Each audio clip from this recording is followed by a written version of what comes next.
like this. I like this. I like this.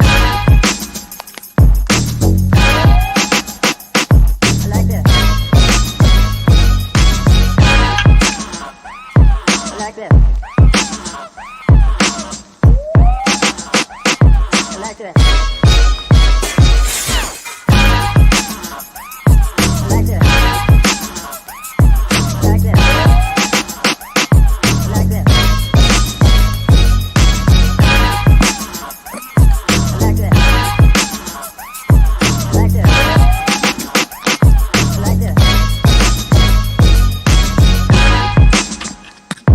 like this. I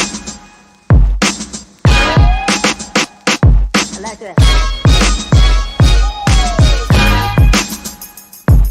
this.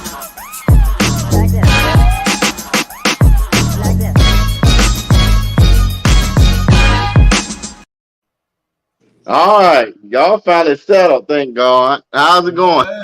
Hey, what's going on? Y'all all right tonight? Oh yeah. How y'all doing? All is well. All is well. All is well. That's good. Can't complain. Can't complain at all. I got the wrong thing in here, I think. Hey, ain't nobody gonna the Rabble. Ain't nobody gonna listen. There you go. There you go. Got the Rabble. Well, they're gonna listen, so they gonna talk about you. Yeah. You had that one. Huh? I said they're gonna listen to you complain, so they can go talk about you. Yeah. There's no sense in complaining. Yes. That's true. Can y'all hear out there? Because we got live show tonight. We got everything tonight. The lightning round. We got where am I at? How I get out of that again? Lord help us, fix it to you. We got the lightning round. We got our main show topics. We got we're gonna talk about everything tonight. Y'all gonna get tired of us. Some people gonna call the FBI on us for some more stuff. Okay. Hey. Because after the night, it's on like popcorn. Hey. So y'all just get ready because it's coming at you full throttle. Hey. Yes, don't sir. Get mad. That's all I can say.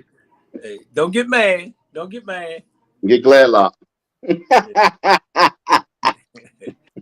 Yeah, you got a big old clock behind you in it. What time it is? Hey man, it's 7:07.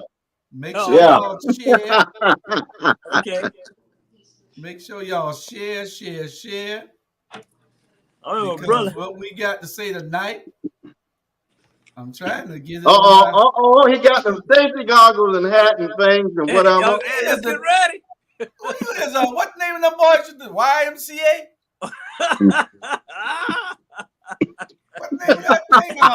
YMCA. I know it. Hey, I'm at my brother-in-law's house and I seen that big old head on the side. I said, let me put it on. That boy got all kind of stuff in here. Y'all see Jamal Touré. Scared to come on. Cause see, they used to think the Jenkins Warriors. That's how he talked. You see, because they thought the Jenkins Warriors were academically strong, but they're not strong as that Windsor Forest Knight. So you ain't gonna see Jamal Touré tonight. Jamal Touré will be here. He's just gonna be late. I know him. Yeah. He like to show up late lately. Uh-huh. All right, y'all share so we can get all this information out. Somebody told me to pull my glasses up off of my nose. These are reading glasses. I don't have real glasses. Right. I only need these glasses to read. But little smart Alec Libby Love just now told me, pull them glasses up on your face. And my wife like to tell me that same thing too. No, we ain't getting that discussion. All these women trying to tell me how to do my glasses. Yeah. All We're right, gonna get it mister. started in a Listen. second. Come, mister. I don't know where Sandra at. Sandra, you better come on here because we talking Tiffany. about your friend tonight. Tiffany. Tiffany, I don't know where Tiffany at. Tiffany, you better come on. Me and her got beef anyway. Oh, Lord. We come to you right now. I don't want to know what's in that stir fry. We're talking about it off air. Listen. Hey, it's a song called Nuck If You Buck Bernard. Yeah, It's Tiffany's what's running that? for office, running for commissioner of what, the 3rd district down there in Athens, Georgia? In Athens, Clark County, the unified government of Athens, Clark County. Oh, speak of the Lord. Oh, who is this? Oh Lord. Oh, Hey. you see it? You see that big W? What? Hey. Hello, Jesus. Hey, go. Hello. I don't know what he just put up there. If something got blocked out, but it's obvious. It's obvious that it's something that's satanic. So it's something satanic. Here come my friend. Here come my friend. My friend will defend me. That's all right. Although she can't defend her Wi-Fi tonight, though. Yeah, I don't know why they get on here with this $2 Wi-Fi. And work for NASA. Know your check more than 40 grand. Use some of their Wi-Fi, their broadband or something, you know. You know where the satellites are. Lee. Lord, Chandra, fix it, Jesus. Okay, our first subject is daylight savings time. Y'all ready for it? Shit, I thought it was already here. You're right. I feel like we're in December. Don't start until the 13th, man. Don't start until the 13th. Oh, okay. Daylight savings time. Y'all get ready for daylight savings time. Hey. We got that up first. Daylight savings time. Do y'all like daylight saving time? I used to like daylight saving time because, well, I used to. It's all according to what was happening. I used to love for it to get dark early. Back in the day. Yeah. Because you could creep back in the day when it get dark early. Oh. Yeah, but way back then, you used to say, man, I hate when the light out all day long. It's 9 o'clock and it's still light. I got to be in the house. I'm in 9th, 10th grade. I got to be got in the Motel 6. They leave the light on for you. There you go. But you don't want the light left on. Hey, that's another story. Yeah. Yeah, man. I tell you, I used to hate that. No. I didn't get a chance to put these topics. Sandra, you are spinning still, so I don't know. Let me move you out of there. Yeah. Come back in when you get some real internet. Hey. So daylight saving time, y'all for it or not? Yeah. I like the long. I like it getting dark at about 9 o'clock.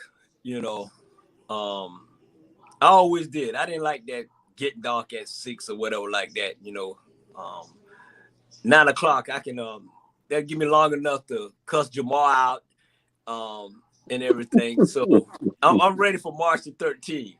So This is March 13th. That's when it changed, right? March 13th. Oh, okay. See, No, okay. You don't even know. I don't. Listen, I just go with the flow. Long as my direct deposit hit, it could be night or day. As long as that direct deposit hit, we good. That's it. Yeah, okay. Next thing up, no charges in the Breonna Taylor death yet, but they got a police officer that's on trial. But he's on trial for shooting up the place and endangering somebody else's life, but he's not on trial for killing this young lady. Well, that's what had occurred even last year. That was a part of the conversation that, again, he was charged, again, not for Breonna Taylor, but then it was tied to with regards to shooting and that endangering the other people who lived right next door in the unit right next to him.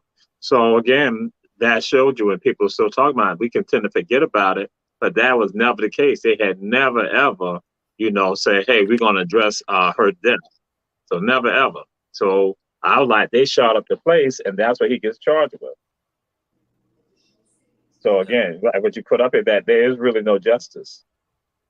And we have to be about trying to force justice to occur. That's right. Yeah, and that's true. But the thing is, we sit back and we talk about it, and we be in these circles and we complain about it, but we aren't doing anything about it. And that's the problem with me, with the advocacy from all of us being together, knowing that we can make a difference if we just all stand up. A man can't ride your back if you're bending over, unless you're bending over. When you stand up, he got to slide right on down. He can't ride your back, but when you're bending over, he can ride your back all day long. Mm-hmm. So we got to get justice in this country. Yeah.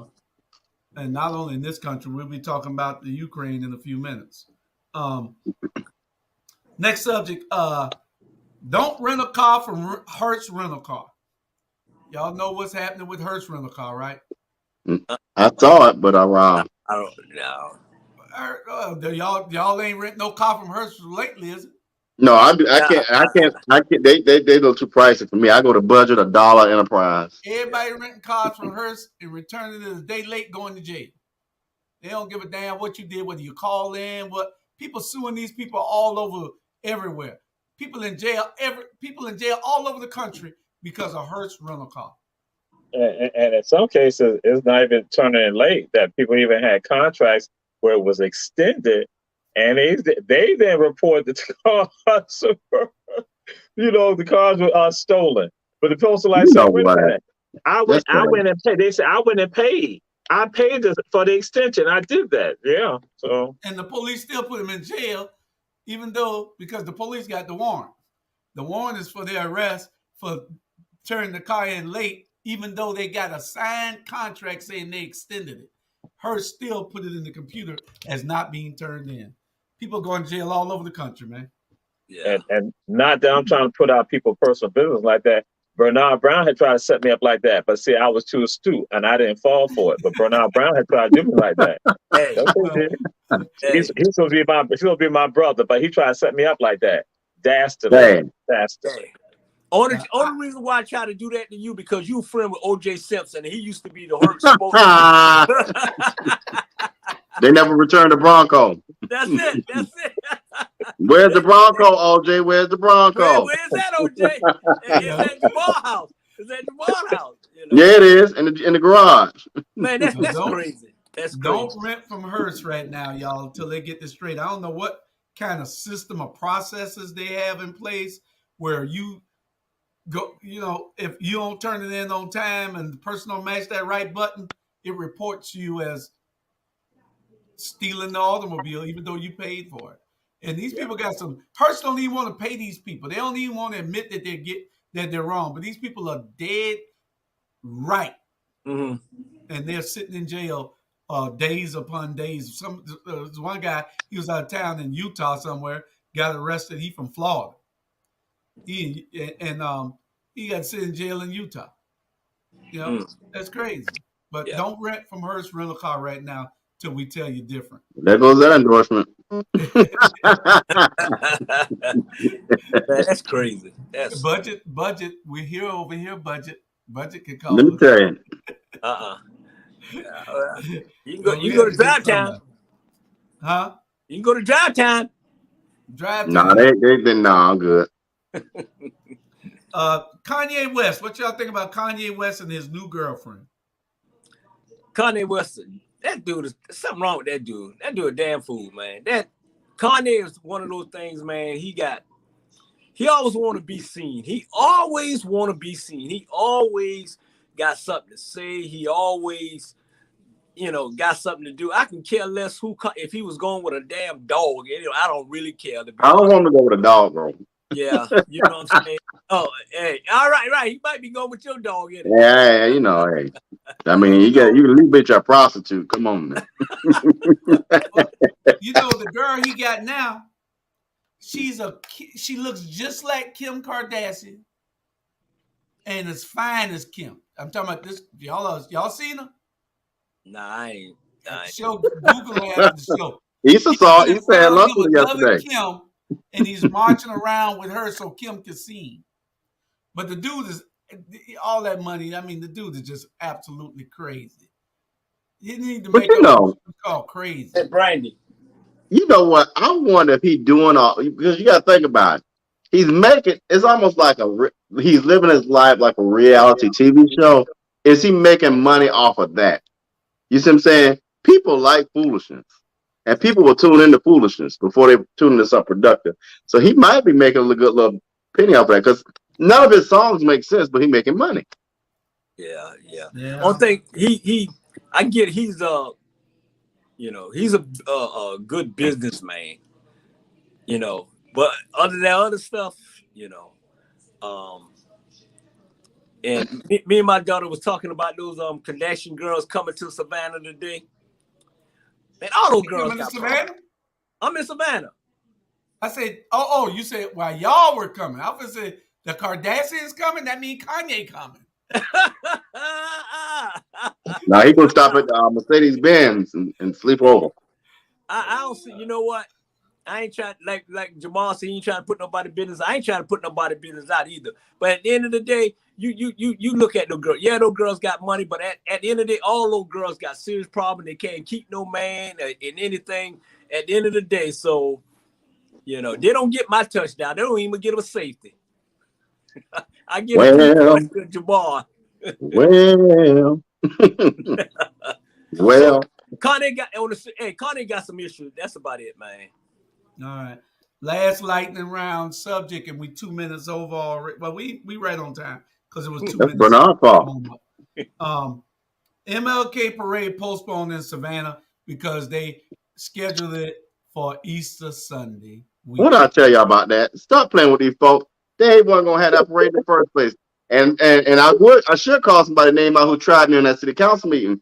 But y'all sit there and let a certain individual bamboozle y'all and didn't even look at the date. All of y'all need to be taken out the committee, but let me shut up. Call the name, man. Go ahead. Don't be scared. Now, I ain't calling the name. I don't call you the name out like that.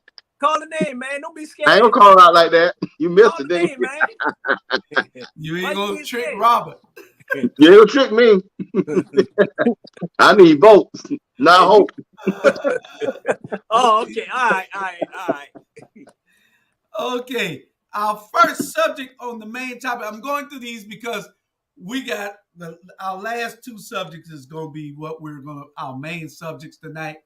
And our main two subjects tonight are going to be fire, especially that last one with the unhinged alderwoman. And the one before that will be how do we stop the killings of our young men in Savannah? But we want our viewers to make sure that you chime in and ask questions or give your suggestions so that we can put it out there because somebody might have a solution to these problems that we're having here. Our first subject tonight, though, is the proposed canal district in West Savannah. The proposed canal district. Do y'all know about the canal district? Jamal Mike can tell y'all about it a little bit better. I think that, set the context. That'll be helpful. Yeah. Well, I'll share this with you all, and just to break it down in a way, just to convey what the plans, what the general plans are.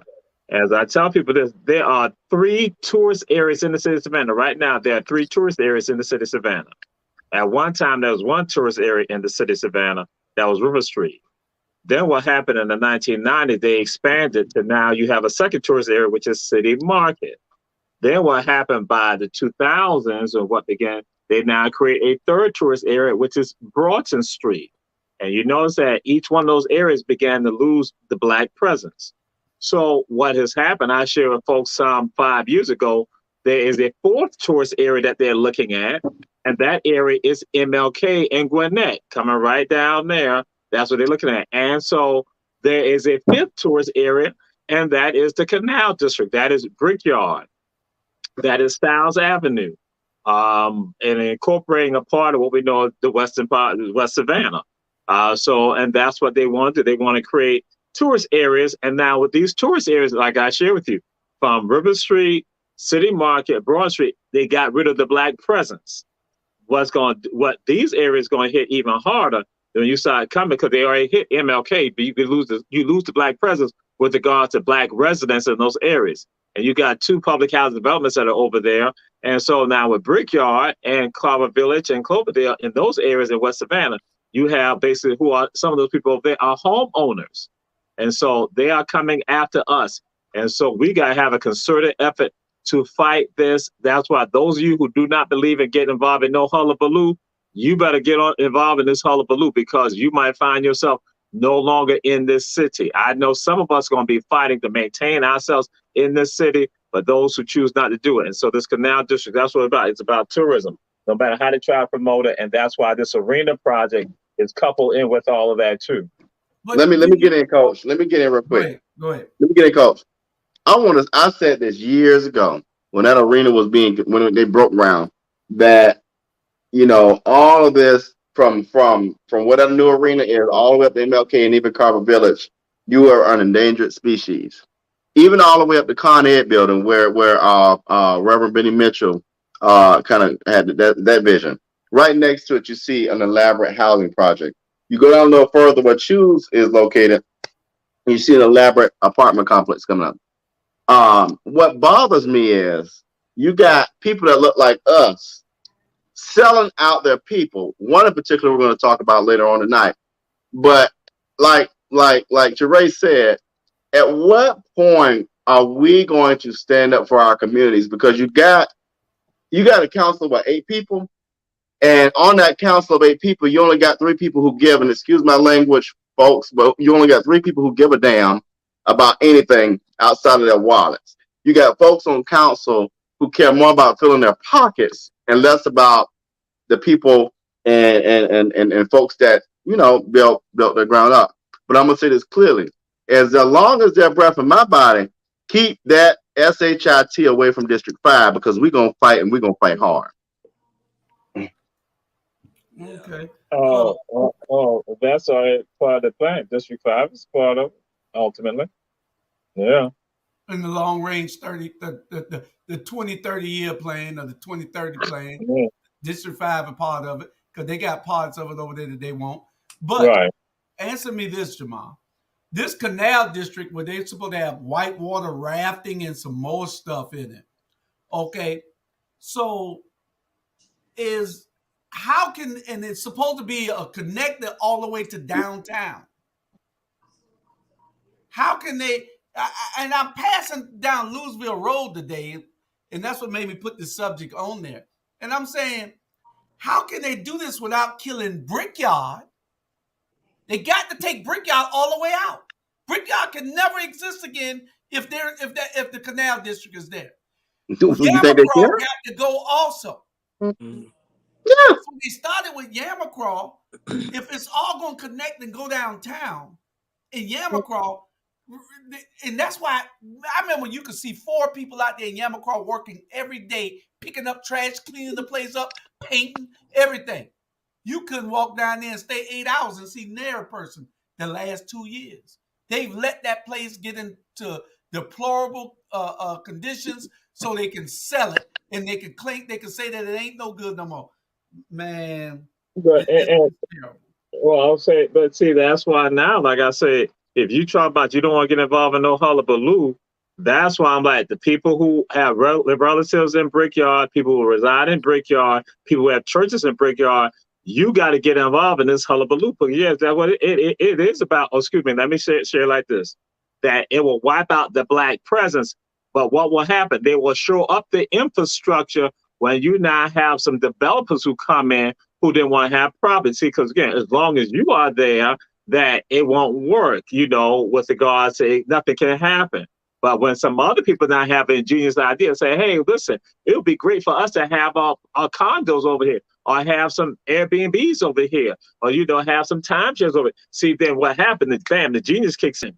But what happened, the genius never kicks in when it's involving African people, poor people, Latino people, again, people who are basically oppressed and the victimized in this community all across the entire country. So that's what the deal is. It's like, hey, we can get y'all to scatter on out, because just like even River Street, I threw it out again earlier, you know, the buildings on River Street, a lot of them were abandoned buildings. So there wasn't anything about it. But y'all were the ones going down River Street and enjoying River Street. Y'all were getting on Captain Sam's boat. Y'all were enjoying this. And so that's why, and even though I'm involved in the tourist business, I tell folks, if I don't have to be down here, I will not be coming down here in these areas because there's nothing for local Black folks here. And that's what this is about. You get the local Black folks out, then you bring in another group of people who then will be able to enjoy it. And so that's why I'm saying, folks better get involved right now, and don't brush this off. And people talk about displacement, thinking that it ain't you. They're coming after you They're too. coming for everybody. Let me share this. Bernard can attest to this. You can go down Peachtree Street in Atlanta, and what I call is the Kasim Reed of Savannah. Your mayor is doing the exact same thing, wiping out the Black folks and putting in industries where they're going to make a huge profit and pocket money, right? Mm-hmm. Bernard, you saw them. Peachtree Street looks like New York City. Yeah. I remember when I lived there within a 5-year time span, they bought out all the small businesses, all the vacant lots are clear, and they're not all high rises. The same exact thing. It's called regentrification without care for people. And it's the thing that burns my bridge. Before I turn over to you, Bernard, you got people in district like District 5, which I fight and I stand very strong for, who are 80 plus years old. And every day they get I've sat with my dad in this house, 5 to 6 calls a day to sell their property. Have a damn soul for these people. These are elderly people who built their home brick by brick when they couldn't go anywhere else in Savannah. But we tend to forget, especially people not from Savannah, tend to forget that blood, sweat, and tears built those neighborhoods. Yeah. Not Kessler. Yeah. Not his homeboys. Mm-hmm. But have some dignity and respect for your community before you go selling out to make the pocket money. Yeah. They called me today, and I know the house ain't worth was about $25,000, and I told them $75,000. You know, if you gonna pay 3 times what it's worth, then okay, give it to me then. If it's $75,000, you want to buy it? Come on and get it. But they ain't gonna pay that.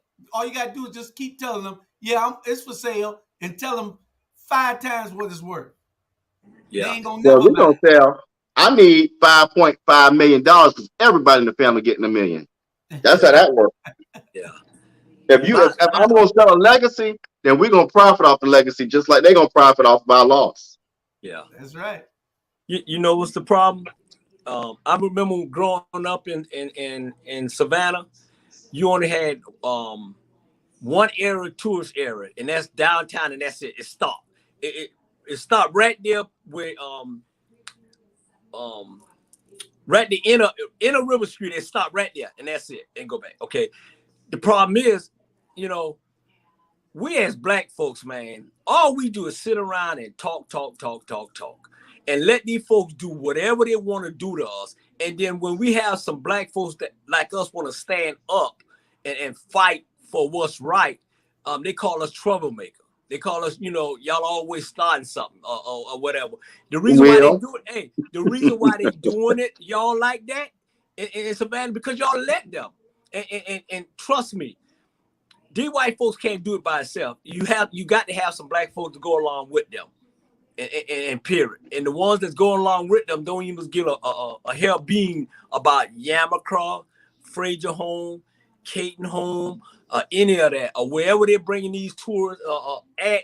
They don't care. They don't care because we sit around and let them do that. Back in the days, man, they would have been walking every single day, protesting. We'll walk for about 2 days, and then once we done thought it's gonna be all right, and then we go back in our house. At the end of the day, you got to fight these folks. At the end of the day, you got to fight them. If not, they're gonna send all y'all back to Africa. You keep letting all y'all back there. Even if you ain't never been there, they're gonna send you back there anyway.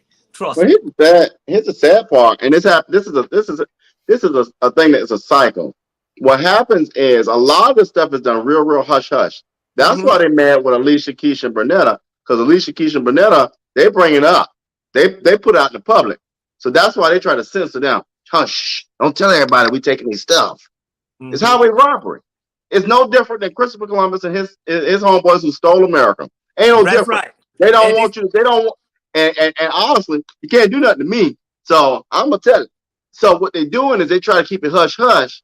By the time we know about it, If Keisha, Alicia, and Burnett don't say that, by the time we know about it, it's too late. Yeah. And it has stole your property. And at the end of the day, you know, what's wrong is wrong, what's right is right. Yeah. And what I can't understand is how people can put a dollar, the money is the root of all evil, can put a dollar over a human being's life, much less people that could be related to you, people that look like you, people who are struggling, people who may not have nowhere else to go, and you don't think anything beyond what you put in your raggedy, sorry pocket. Yeah. Yeah. That's true. So it's like in Savannah, who do you start blaming for this, for what's going on? Who you start blaming for this or what's going on? I can tell you I can name for Yamacraw. Huh? That sorry councilman for Yamacraw who sat up there and lied to them people talking about, I don't know what's going on. You're a liar and you're a sorry alderman, Diedrich. I can't stand a person that sit up there and lie to folk, especially when they around here already in a low income situation, may not understand the policy, may not understand what's going on, and you still gonna lie to them? You ain't, man, come on, man. Come on. What are you gonna do for the least of those? That's correct. Yeah. So some of the blame can't go to whoever the mayor down there. I don't know who the mayor down there. Who the mayor down there? I ain't get that's Julius' cousin. That's my cousin.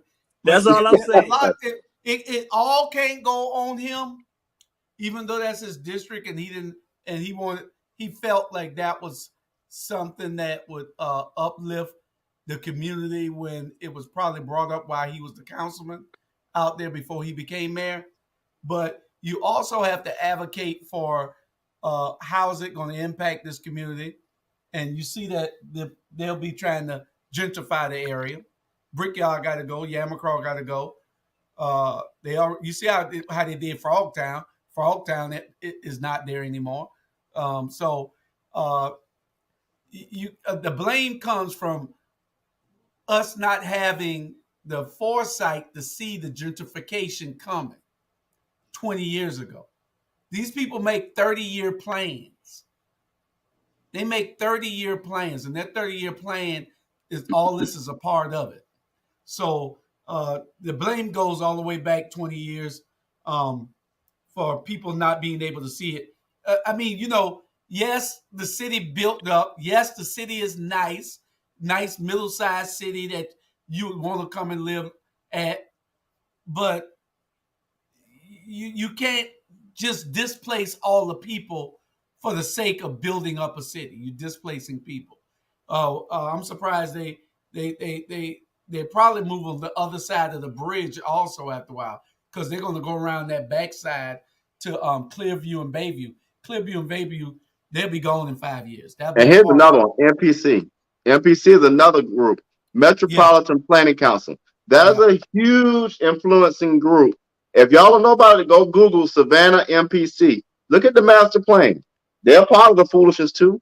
And I agree with you, Julius. I think the only thing I have a problem with, and when Keisha Gibson Carter is mayor, and when I take over a post one seat, because it's going to happen, we claiming it, touch and agree. My only thing is, if you're going to displace folk, find a house somewhere for them to go. Right. And by the way, the profits we making off of that, let's pour that back into black communities. Let's pour that into the displaced families. And by the way, these black businesses that were displaced, let's find places for them to put them back in. Let's level the playing field. But what we got now is folks who just want to eat, don't want to share. Because the one thing about me, if I'm going to be at the table eating, everybody going to eat. That's how we need to operate. Yeah. That's right. Correct. They did this to the Weeping Time. The Weeping Time was, they let it sit. It was valued at $1.5 million. It's over 10 acres there. It's valued at $1.5 million in that particular area because it's next to the highway. But then they sold it for $500,000. Some palms had to been greased. Things had to, there's something fishy went on, man. So, we just got to put the right people in place and right, to cut that light on. And watch and vet everybody. I don't know whether we got any questions from the viewers. She said, Rebecca said, where and when do you think they'll move the transition center. Southside. It's closed. Southside. Yeah, but it's already closed. They're talking about the state transition center, right?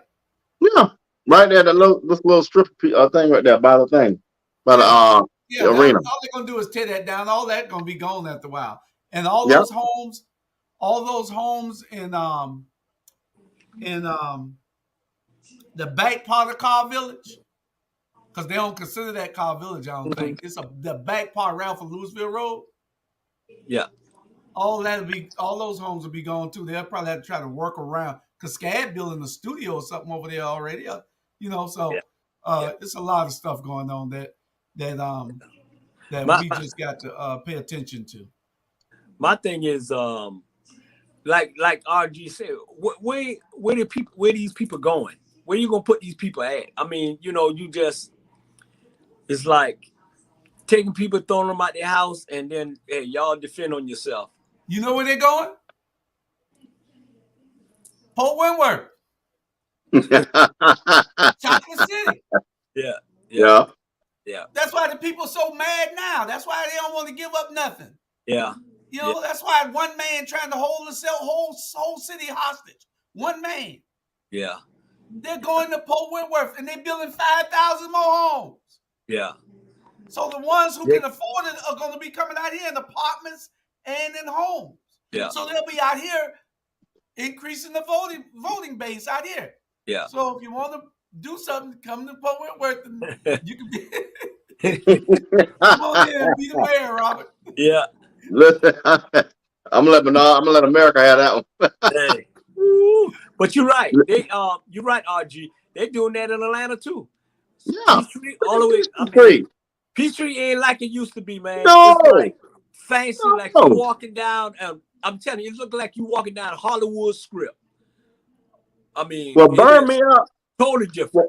What burned me up with Kasim Reed is not only that video when he did that. One thing about me, I don't play by elders. Don't do I mean, I don't play, but don't do elders wrong. I don't like that. But when he did her dirty, but then he took those the homeless people on Pine Street, regardless of what's going on, I ain't got nothing to do with all that. But if you ain't got somewhere for them folk to go, then sit down and shut your mouth because you live in a privileged life and you just want to sit here and forget your privilege. All of us on here have a set of privileges. But when you shut down and told them homeless people just to find somewhere to go, man, you a chump. That's not to me. That don't work for me.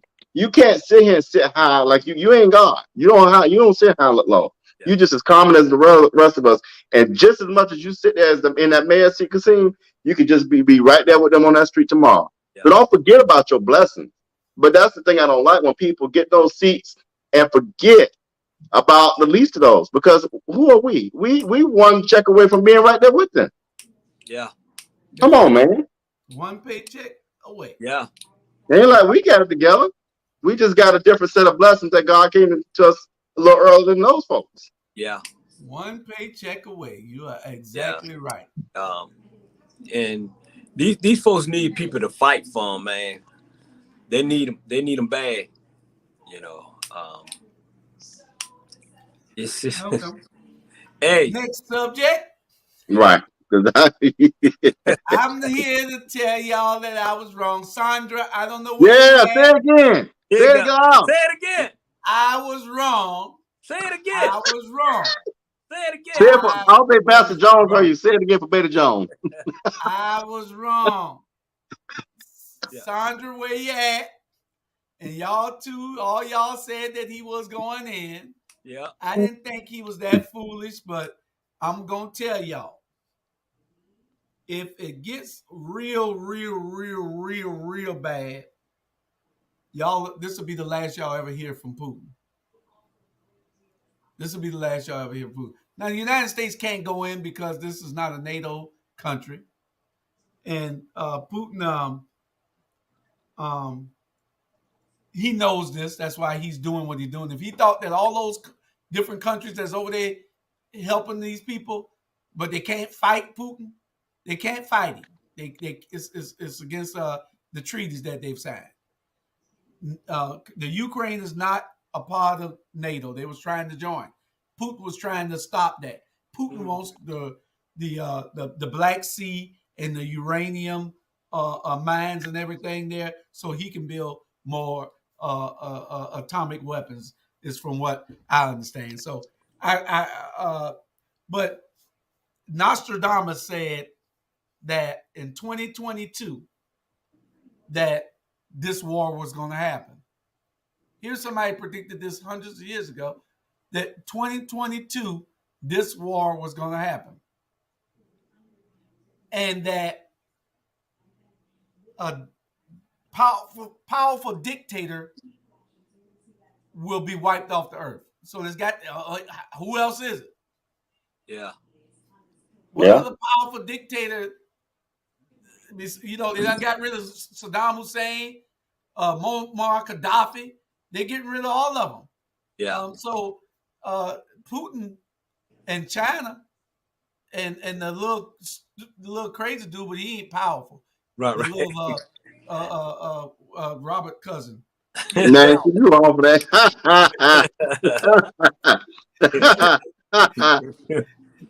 But yeah. But we'll see about Putin. We'll know, you know. I think it's just a stunt. He knew that they wouldn't bring their forces against him because it would violate the treaty.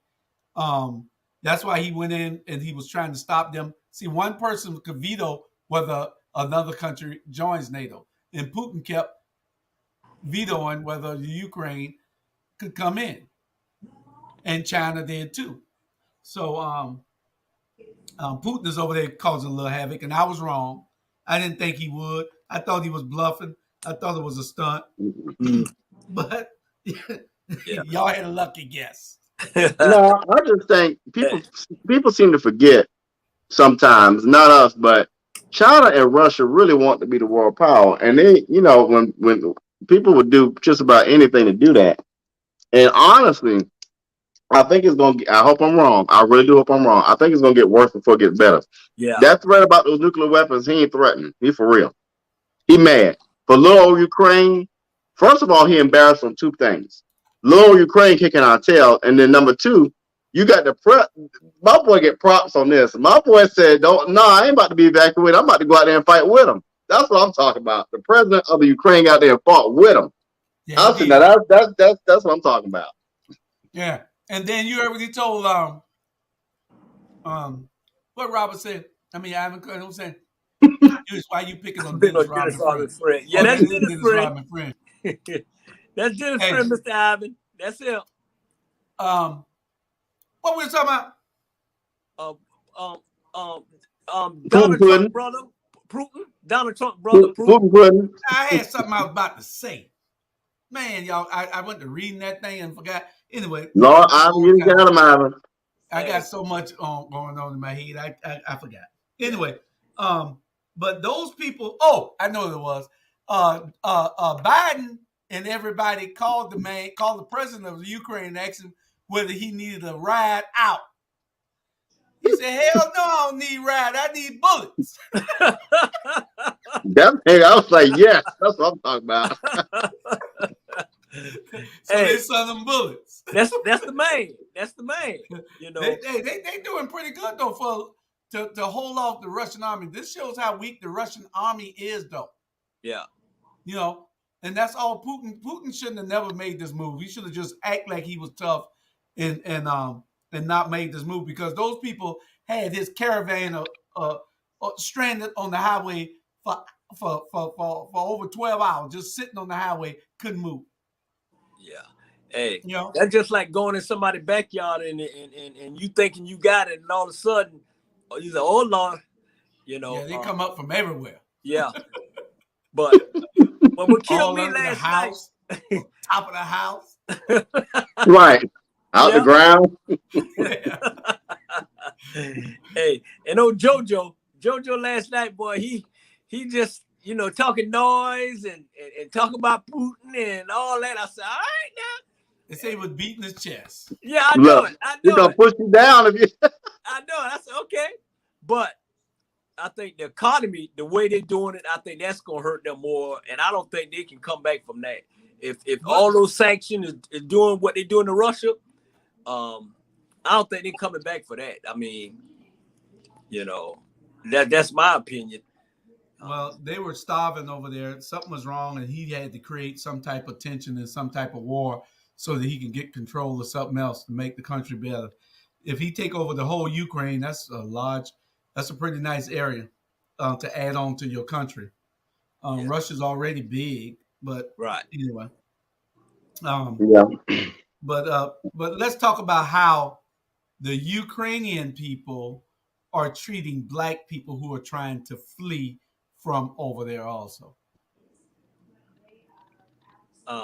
You know what?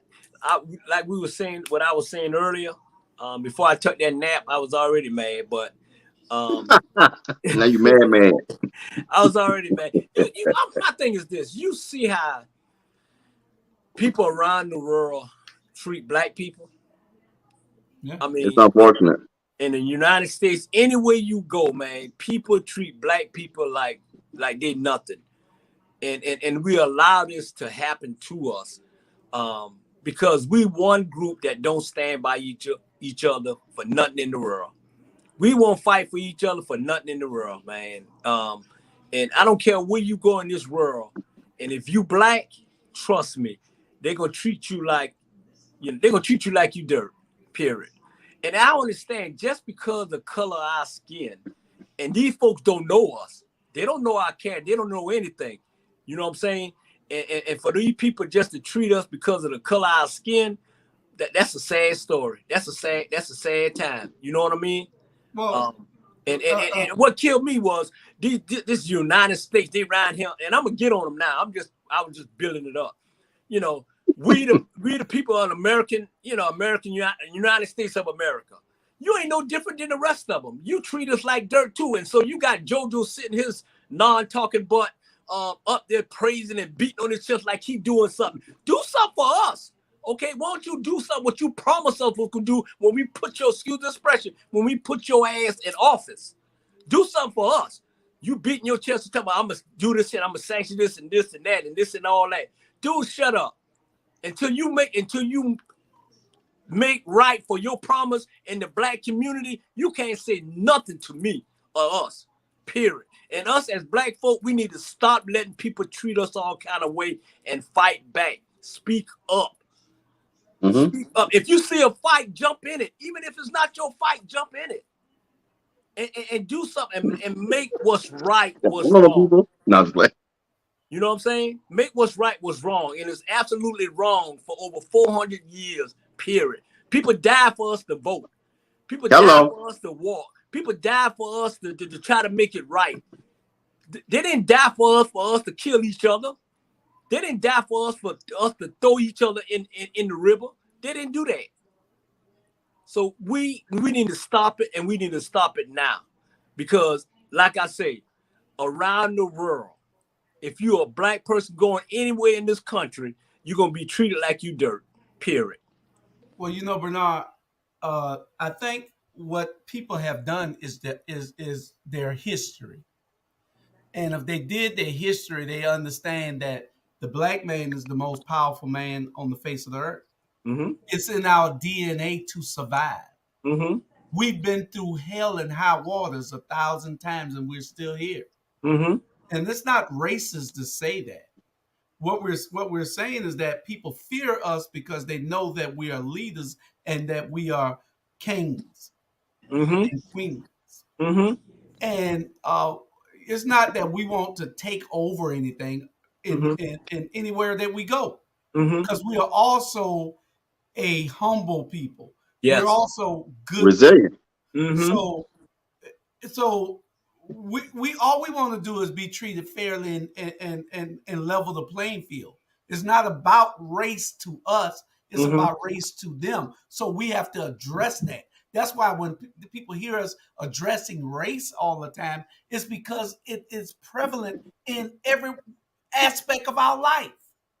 So we have to address it. Somebody has to, or we fail to exist. Yeah.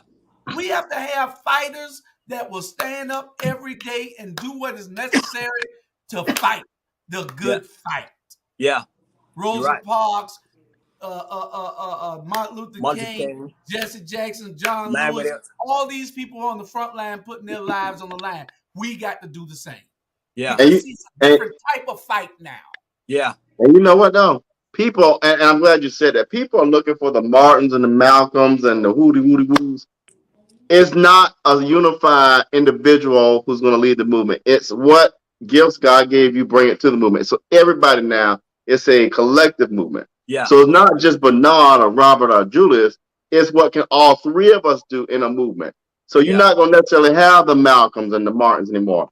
It's what can you do and what's your contribution to the overall movement. It's now a decentralized movement and not a centralized one individual type movement. Yeah.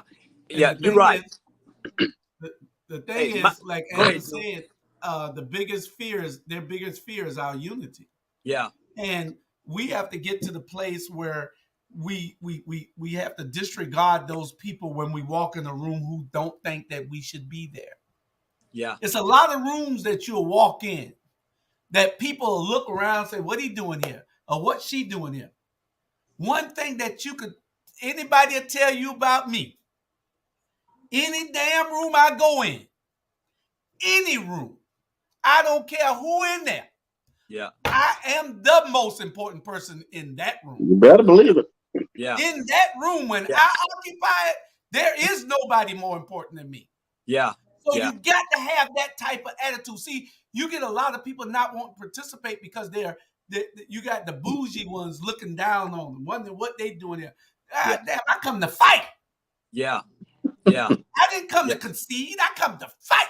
Yeah. And so that's the type of attitude that we need. And we need to be around more people like that. Mm-hmm. We need to gather so that we can unify. And see, the bougie ones now, the black bougie ones, they're the ones who are trying to stop us from uniting. Yeah.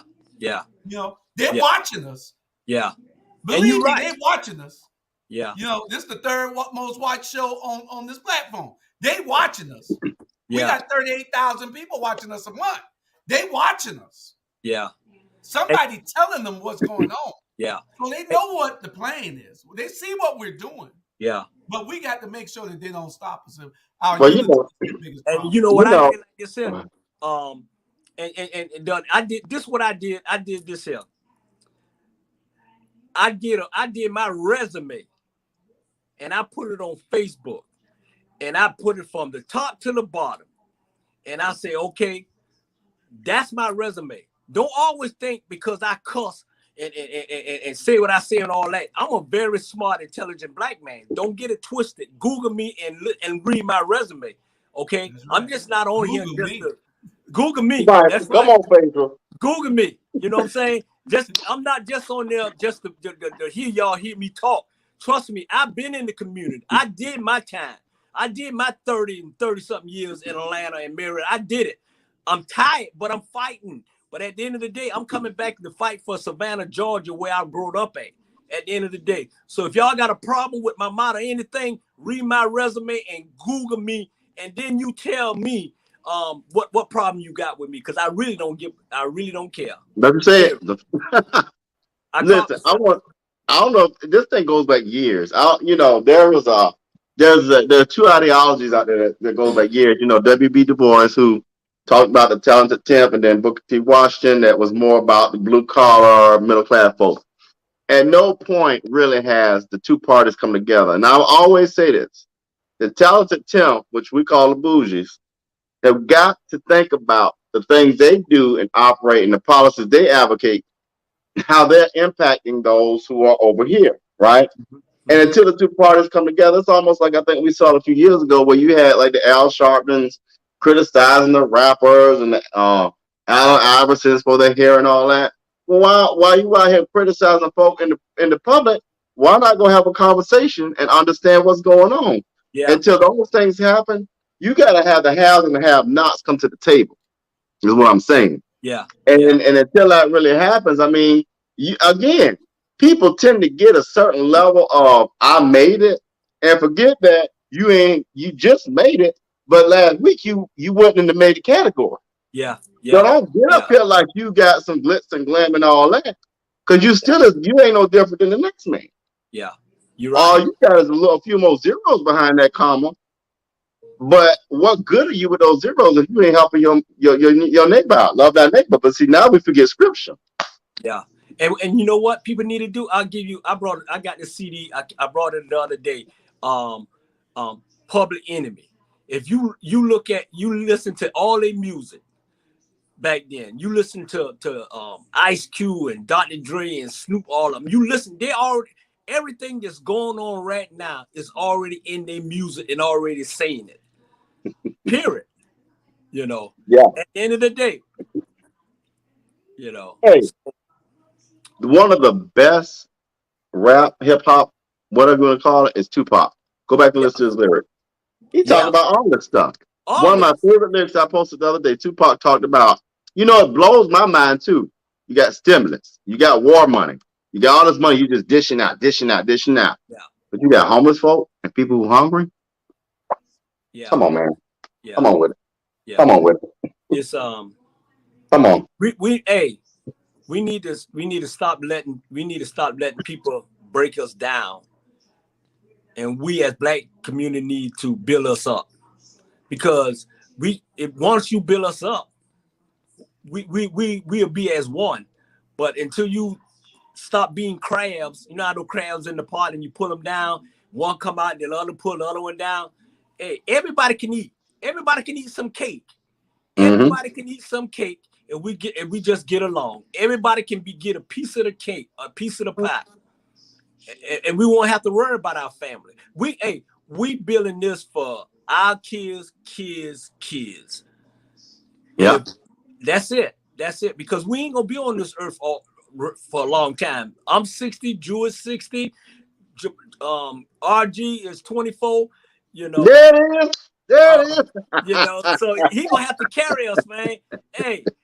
You know what? I want to retire, man, and play golf for the rest of my life, man. But I won't do that until I keep fighting for what's right for our people. Period. Yeah. And we got to start thinking about generational wealth. That's one of the things. It's a tough topic. My dad hates talking about it, but it's one thing I'm really big on is generational wealth. Is that okay? I might have my little bit I got now, but I can tell you right now, the assets in the family, I already know where they're going. And I've already planned it out, and I planned it out with him. And the things that, like, for example, homes and real estate and property and liquid assets, you got to plan that out. We don't do a good job in our communities of planning that out. And my uncle brought that to my attention. We want to go stand in line for Michael Jordan shoes, but don't stand in line for vote. And then we don't have nothing to pass down. We got to start thinking differently about how we approach things. I ain't. If that's your thing, do your thing. Yeah. Okay. Yeah. But if you got children and grandchildren and we got 5 generations of Bryants on this earth right now. So that means it's up to me, with Dad being where he is in life, it's now up to me to take the baton, work with my cousins, and plan for that 5th generation as a 3rd generation. So we got to start thinking differently about how we operate. Yeah. Hey, I want to say this, and then I'm gonna end what I got to say. I want to tell everybody, especially Black folk, I'm talking about Black folks. If you do not have life insurance, go out and get life insurance. And it's not just because for you, it's for the people that you leave behind. Okay, it's your kids don't have to worry about trying to get up money to bury you or anything. Life insurance, yes, at our age is a little high, but it's worth it. It's worth it. Don't leave that pressure on somebody to make sure you going away here nice at the end of the day. And that's really on a serious note. A lot of Black folks do not have life insurance. Go out there and get life insurance. It don't cost that much, especially if you're young. Get it and keep paying for it. And I guarantee you, in the long run, it's gonna help you. Period. Dr. Betty Jones say, because you're an educated Black man, you do not need to cuss. Dr. Jones. He did cuss. Dr. Jones, he did cuss earlier. Hey, Ms. Jones, you know I love you, and I invite you on to America After Dark, and I'm gonna explain to you, Ms. Jones, why I cuss. You're not Ms. Jones is not gonna go on that ratchet show. Ms. Jones, no. Sometimes Ms. Jones, it's a no. Come out. I can't help it. Hey, and you got to realize where I come from. I don't know about that. It's a no. No. Come on. Hey, I've been cussing since I was 4 years old, and you ain't been cussing no. And Ms. Jones, I cleaned it up a little bit. You can at least give me that much of courage from the time You I know, they came used to here have about panels in school. She gave 2 you years that. ago. She gave you that. I want to say one thing before we move on to the next subject. Black people, if you see how they're treating us in the Ukraine by telling us that we can't get on the trains before a white person to flee the war zone, by telling us we can't get on the bus before a Ukrainian to flee the war zone, if they're telling us that we're not worthy of being on the bus with them to flee, then don't go changing your profile picture on Facebook talking about pray for the Ukraine. Yeah, I don't want to see now one of you talking about pray for the Ukraine. What you need to do is pray for what we fit to talk about next. This is what you need to do. Oh, Lord. Now we need Dr. Jones. Dr. Jones off of prayer. I'm going to pass the basketball off of prayer. Stop the killings. Everybody getting nasty. Oh, ooh. I thought you going. Lord, I'm about to start shaking over. Call and text and phone everybody. Linda Wilder Bryan is coming up last. We fit to talk about stopping the killings all over the country, but more importantly, in your own backyard. Yeah. We got kids dying every day, 16, 17 years old. These kids are dying too early. They don't have a sense of value for life. Mm-hmm. They're killing each other off of what these. It's just pathetic. Alicia Blakely said it the other day. We're the only people that are allowing that type of music to be ingrained in our kids' heads. Mm-hmm. They're playing it on our black radio stations. The music that puts these kids in the state of mind that they don't care about nothing, that a life means nothing. They're cursing and everything on these radio shows now. So, Dr. Jones, you might want to get on them too. I know. That's right. So you know, it's terrible, and we got to do something about it, because what is a life worth? What is a black life worth? You know, what is a black life worth? How do we stop the killings? We need you all to give us some direction, some solutions. Here's the start of it. Now, everybody, and this is my theory, everybody wants to belong to a group or something. You want to belong to your family, you want to belong to a church, you want to be part of some kind of community. And if you don't have that at home, you're not invested in school, you don't really have a church family, you're not tied in, whatever that community is, that's pretty much where you're going to find your mojo, where you're going to gravitate to, whether right or wrong. And so what you'll find is a lot of our young black males typically will find that community with whatever that group of people are. And it's unfortunate. And the thing is, there are sometimes initiations or whatever, I don't know, because and this is the thing I tell people all the time. Some people know about our family history, I'm not going to go there. But when I got to middle school, my mother and father were retired. So by the time I got home, there was structure, not only a support system, but structure and a sense of belonging. I want everybody to go look up Terrell Strayhorn, sense of belonging. Everybody wants that sense of belonging. And wherever you find that sense of belonging, unfortunately, it might be in a negative situation. But that's why I think that's kind of the start of it. How do we redirect that piece? Yeah. In Savannah number 5, with most kid number 5, right? I don't know what number it is. They probably number 1 in the state of Georgia. Number 5. Come on now, you talking about all these cities around the United States, all of them, in Savannah number 5. That's something else. You know what I'm saying? It's like these young people killing, like a 16-year-old got killed Monday, I believe, in Savannah. At a hotel there, right? Yeah, I think the 16-year-old got killed Monday.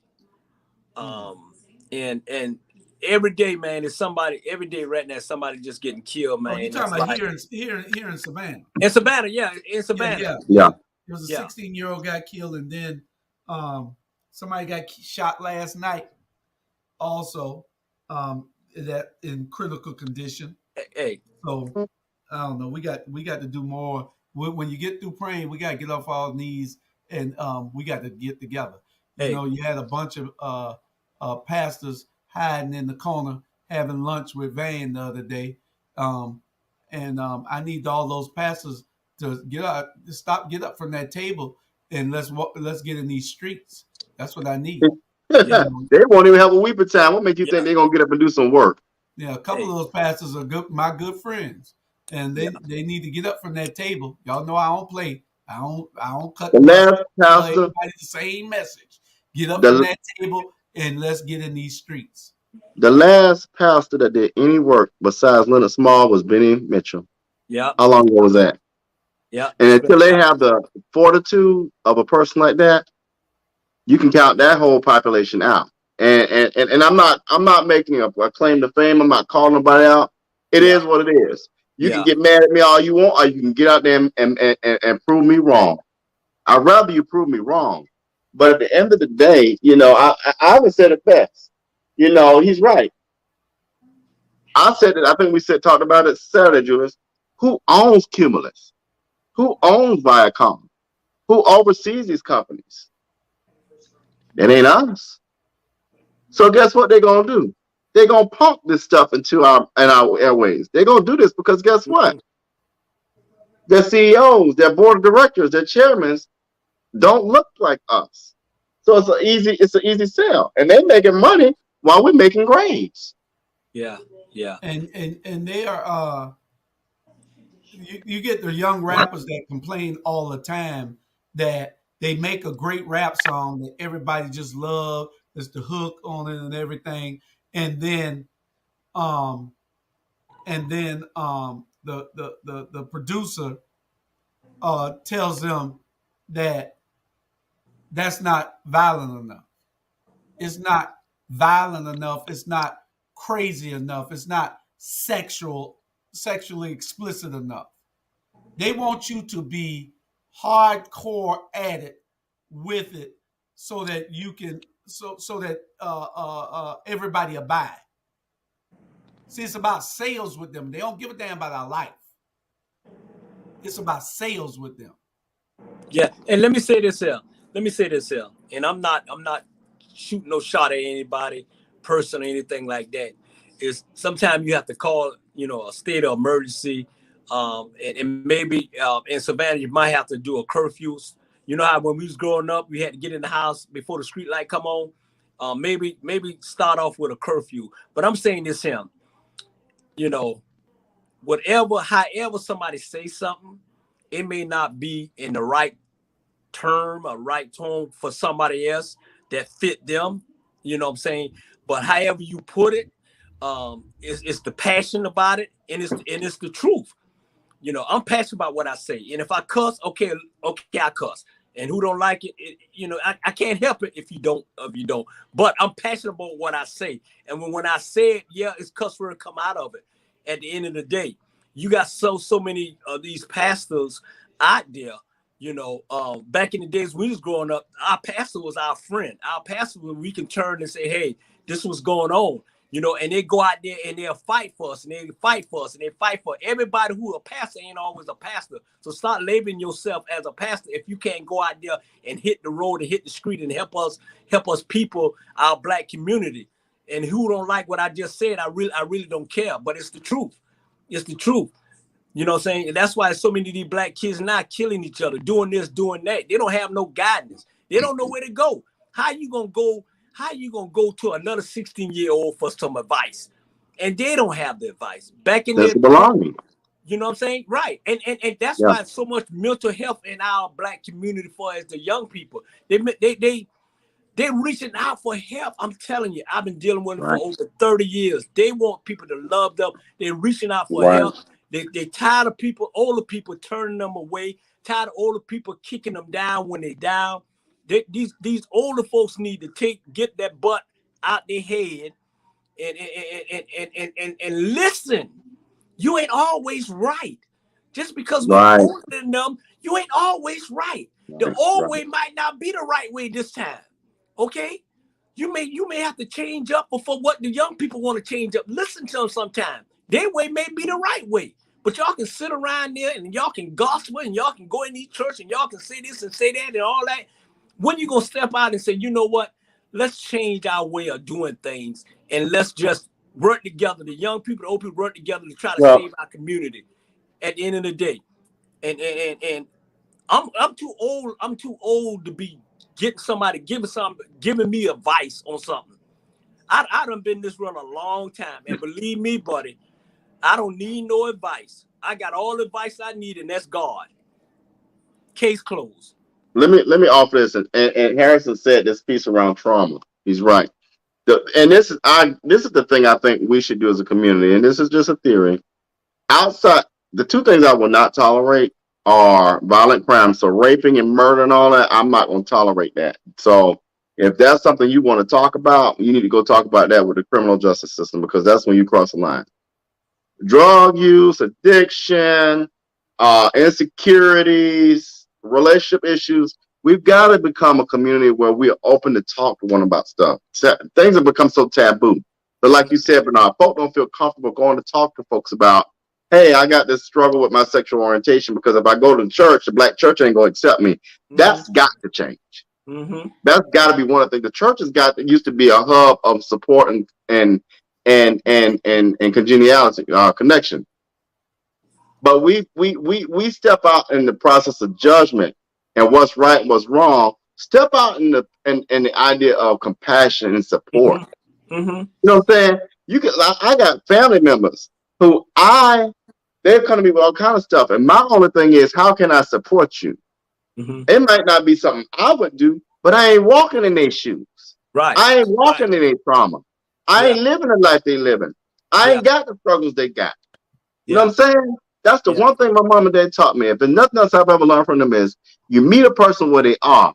You ain't no better than the next person.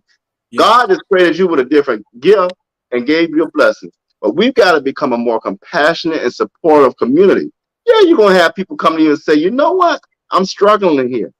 Yeah. Don't judge them. Don't make them feel bad. How can I support you? I never get out. A cousin come to me one time, long time ago, with a very serious issue. My only question is, don't let nobody hurt you, because then I got to show up, my little self. Number two, like, as long as you're eating. And number three, make sure you got shelter over your head. As long as that's good, we cool. Yeah. I'm not going to come here to down you, because guess what? I don't know what I'm going to face tomorrow. You don't know what you're going to face tomorrow. And you could be just as downtrodden as the next person if you don't watch out. Because the only thing we all got in common is God's grace and mercy. And when you forget that, that's when we got a problem. But we got to do better with compassion and support. Yeah. Yeah. Okay. You're right. Now, I'm going to answer a question because it was asked of me. And Pastor Betty Jones said, have I tried talking to these pastors? Well, Pastor Jones, I don't mean to be sarcastic, but I shouldn't have to talk to them. God should be talking to them if they're godly people. That's right. That's right. God should be talking to them. That's right. And I ain't talking about Jamar Torre. I'm talking about God. Yeah. Should be talking to them.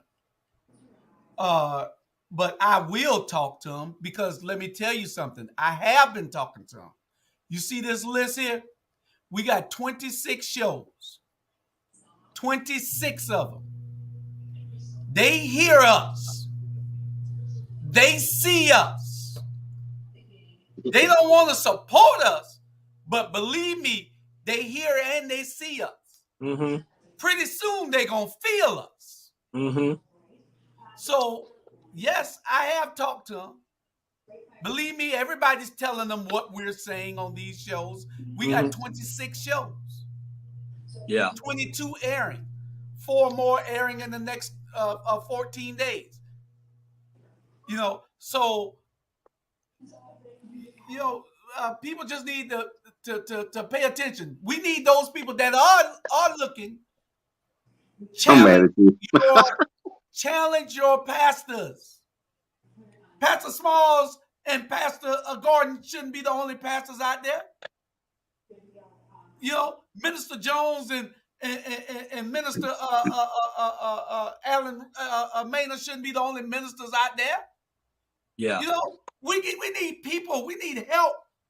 Our kids are dying in the street every day, and you do nothing. I don't need to talk to them. God should be talking to them. And let me share this. I keep talking about Benny, but now I can tell you this. Yeah. I talk about Benny Mitchell so much. I'm gonna tell you why. I was growing up with Lil Benny, he gonna kill me now. Yeah. I remember watching Benny Mitchell go toe to toe at Recyclers. Benny Mitchell ain't had nothing but a church in the house, a pulpit in the house. Yeah. A pulpit in the house. Benny Mitchell went down there with Recyclers. All the black Savannah, most of black Savannah ain't like it, but Benny Mitchell ain't never, as the phrase is, I ain't never scared. Yeah. He went toe to toe. If you want to know why Susan Weiner got elected, it was because Benny Mitchell made it happen. And again, we looking for that one person to step out. No, it's not that kind of a game anymore. It's a collective game. You know what I'm saying? And we are so afraid. Oh, I ain't gonna go do that. Well, you gonna be out your house soon. Are you gonna be out of something soon? But the reason why I want to go back to Benny, the thing people gotta have is this: stop waiting on somebody to call you out.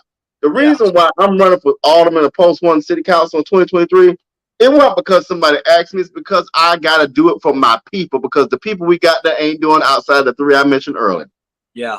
I don't need nobody to tell me what to do, because my gut tells me you coming for my people, not my mom and daddy and my cousins and brothers and sisters, but you coming for my people, Liberty City, District 5. I'm going to fight back. And I ain't just fighting back for them. I'm fighting back for Cloverdale, for Tatumville, for every black person in Savannah who was discriminated against for years, ever since the segregation movement. I'm fighting back for the days when you had my daddy and my uncle walking to school with no shoes on. I'm fighting back for those folks. I don't need nobody to tell me. And so that's the thing I keep talking about. Stop waiting on the next Martin and Malcolm and stand in your presence and stand for your people. Yeah, yeah. And you know what? Like Jules says, what, 767 churches in Savannah?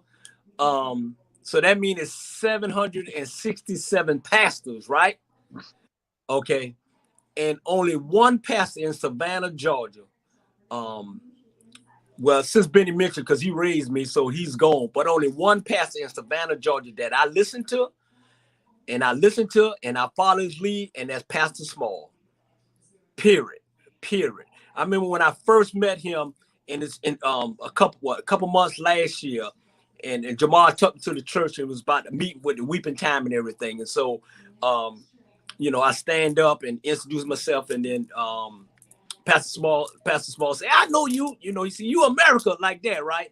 And I asked him about, why is a little bit of people in here, we should maybe get to the young folks and let them come. And then, me and him say what we had to say, and he had his opinion on the young one, and I had my opinion. But at the end of the day, we didn't, just because we had two different opinions, it didn't stop me from liking him, and it didn't stop him from liking me, because what he said is real. And at the end of the day, if a Pastor Small voice go a long way. Just like my girlfriend, she loved to hear him talk. She was like, "Who is he?" I love to hear him talk. He's knowledgeable. That's what we need in this country. And I just want to let him know, you keep doing what you're doing, Pastor Small, and eventually we're gonna get where we need to be. And Jules, you keep doing what you're doing, no matter about who say, you got to go talk to this person or whatever. At the end of the day, we doing our best. We doing our best. And that's all we can do, man. People can talk about us and do whatever, but one thing I want to say this here, you can talk about us, but don't you put your hand on me. Don't you put your hand on me. If I may, let me say this too. We've got to also become a community to stop getting our feelings hurt. Yeah. I think there are many times when Bernard and I have vehemently disagreed on this show. Yeah. But guess what? I think it was a month ago I was going through something. Who you think I went to his house and sat and talked? You got to get out your feelings. We ain't going to agree on everything. Yeah. We're not. Yeah. But you got to realize that there's a bigger purpose and a collective vision. Mm-hmm. And that I can sit here. You think Martin and Bennett Rustin and all of them got along all the time? No, they probably cussed each other out. Yeah. But they realized there was a bigger vision. Yeah, I'm going to get my feelings hurt. Yeah, I'm not going to get my way all the time. So what? Yeah. What about that fifth generation, Michi, my little cousin? What about that? What about little kids? We got to fight. We got to have a common vision and keep that focus. Because what's going to keep happening? We ain't going to have nothing in Savannah, nothing in Atlanta. We all going to be somewhere sitting in the middle of Georgia somewhere in doggone Fort Valley by ourselves. Yeah. You're right. Hey, we got a couple of other questions that we need to. All right, I'm gonna hush. Y'all know I love that we need to ask in reference to this, and we glad that our viewers are commenting and engaging, and that's what we need every week. Besides you sharing it, besides you supporting the platform, we need you to also ask your questions, make your comments. Right. We're going to try to answer them if we can. If we can't, we will put it out there. Those pastors that are out there that are looking at this program, there's plenty of y'all out there. I know it because y'all tell me that y'all watch it when I see you. But and I do ask you why when you're gonna stand up and let's stand up. But I can tell you this: I don't go to my church like I used to. I have church because I know that I am connected to God. I get a lot of spiritual help from Pastor Small. Until I get that pastor my pastor, and I'm talking to my pastor tonight, who's my cousin. If my pastor don't come stay on the front line, I'm not coming to sit in the church. That's just who I am. I can't be a hypocrite. I can't say that, talk about these pastors, and then I go sit in the church and say it's okay. Right. You know, I'm not a hypocrite. You're not going to get that out of me. Yeah. I ain't got but so long on this earth. So you're going to get the best of me for the rest of my life. Yep. That's what I promised you. Every day, you're going to get the best of me. And that's all I can give you. And you know what? And you know what? I come to church, religious part. The way I operate, I'm gonna tell you who speaks to me spiritually. I kid you not, Pastor Jamal Bryan of New Birth. I'm technically a member of New Birth, but I also still congregate with my church in Savannah, St. Benedict on East Broad. And then I also communicate and in concert with Resurrection Ministries in Savannah with Pastor Mike. So you ain't gotta just be. One thing about the way I operate, I like systematic things. So I kind of did a buffet, if you will. And so, you know, my spiritual feed comes from Pastor Jamal. I mean, that brother hits it on the head. Then I communicate in prayer with Resurrection Ministries. And then my roots, where I'm rooted, is in St. Benedict, the More Catholic Church. And so you just got to figure out what works for you. But you got to have that spiritual connection. And it's just, that's just what works for me. But I agree with you, Julius. I'm all for advocacy. I mean, you ain't got to be a Benny Mitchell and be down there with the mayor and all that. But I got to know that what you're doing and what you're preaching is real. Yeah. Because you know what? You're right. We at age we too old to follow somebody wrong. I'm telling you. If you ain't right, then hey, I can't follow you, man. And people don't realize, Jewish and RG, man, we fight with each other all the time. You know what I'm saying? We go back and forth, but we fighting for, like, you know what? Hey, this how it go. Me and Jules be at it all the time. You say, hey, you got to do it this way. I said, no, I'm gonna do it this way. And then we go back and then we say, okay, you know what? Because you have to calm me down.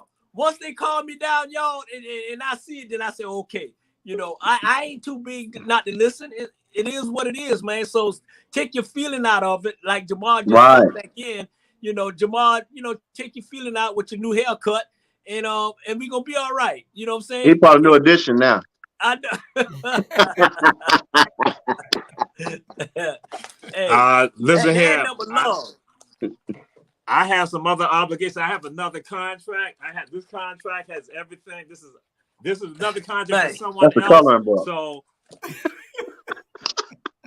boy, man, he got more. Whether we can get on that contract. Man, you got more contract You got more contract than a man in the moon, boy. I ain't gonna start with you, boy. Let it go ahead. Yeah. And this contract was somebody else. So I'm just saying. So y'all understand.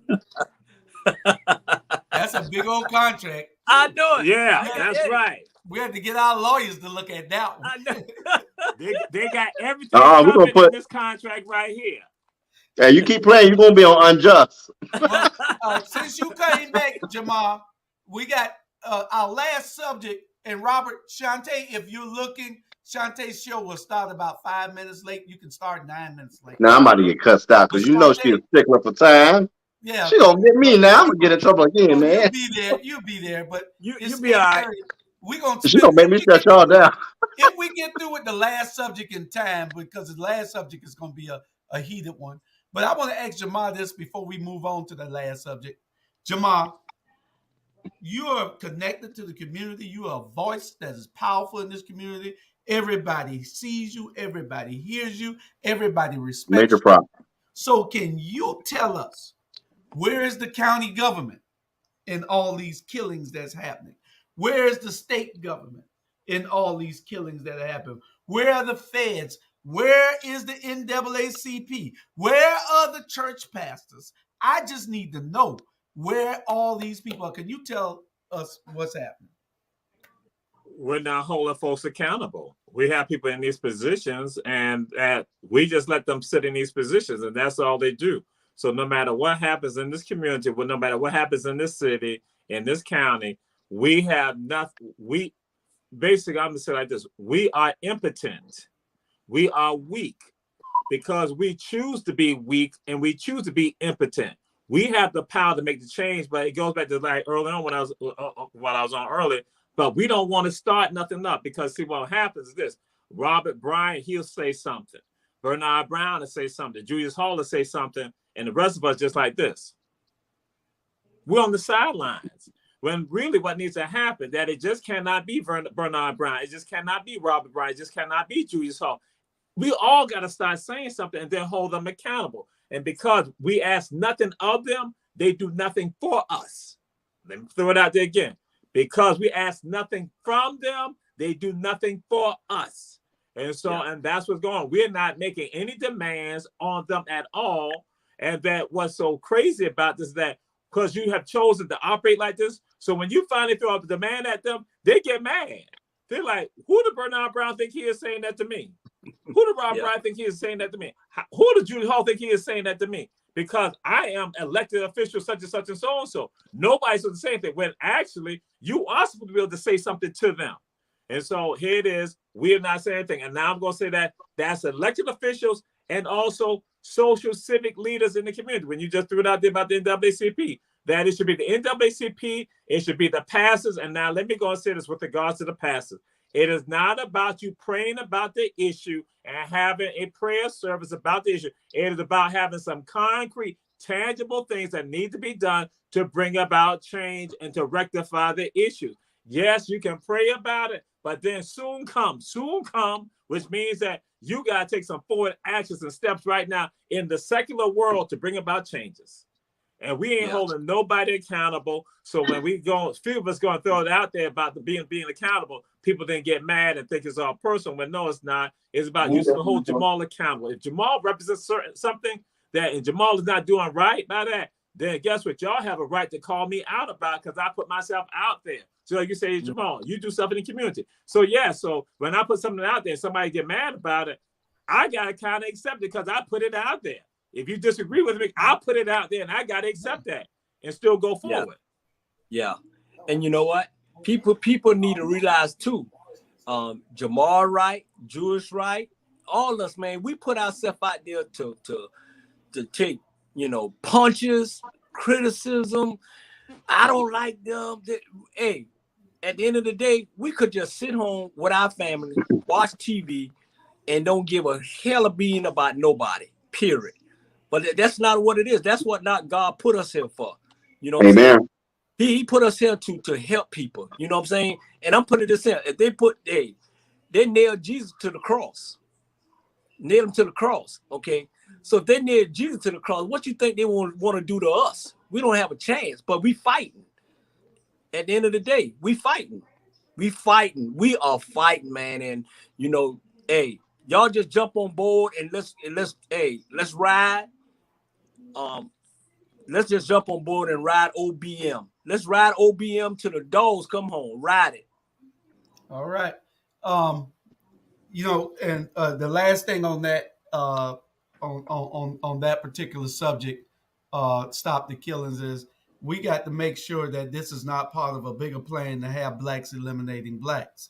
Because see, if we keep doing their job for them and getting rid of our base, getting rid of our numbers, then they feel like they can take the fight out of us.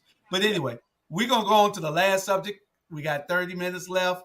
We're gonna 27 minutes, something like that. We finna get to the last subject, and the last subject, Linda Wilder Bryan unhinged. Lord have mercy. Y'all so messy. Did y'all see that? I'm disappointed. I'm going, first of all, she went into the Linda's restaurant, and that's what it is. Linda's on Wheaton. Not the seafood shop. Yeah, Linda's on Wheaton, the Oriental seafood place, and she got some bad food out of it. She might have went to the liquor store first. Let's start there. The liquor store across the street. And start. You don't have to like slander somebody.